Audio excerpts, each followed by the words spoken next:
महापालिकेचा कारभार हा कंत्राटदारांच्या हितासाठी चालवला जातो काय हे थांबवावं। कंत्राटी कामगारांना वाऱ्यावर सोडला तर खबरदार, त्यांना कामावर हजर करून घ्यावे, अन्यथा गंभीर परिणाम भोगावे लागतील, असा इशारा भाजप किसान मोर्चाचे प्रदेश उपाध्यक्ष पृथ्वीराज पवार यांनी दिलाय।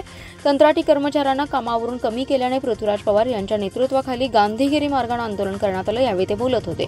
महापालिका अतिरिक्त आयुक्त अडसूळ आणि उपायुक्त वैभव साबळे यांच्यासह विविध विभागाच्या अधिकाऱ्यांना गुलाबाची फुले देऊन आवाहन केले।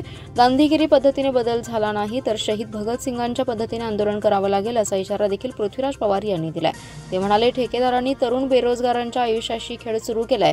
वाटेल त्यावेळी कामावर घेणार, पगारातून वसुली करणार, पैसे दिले नाही तर कामावरून काढून टाकणार, ही सरंजामशाही सुरू आहे। महापालिकेने ठेका दिलाय, महापालिका विकलेली नाही। या तरुणांच्या आयुष्याशी खेळ करू नका, तर ठेकेदाराला काळ्या यादीत टाका। कामावरून कमी केलेल्या कर्मचाऱ्यांना पूर्ववत कामावर घ्या। सध्या कामावर असलेल्या कर्मचाऱ्यांची पिळवणूक थांबवा।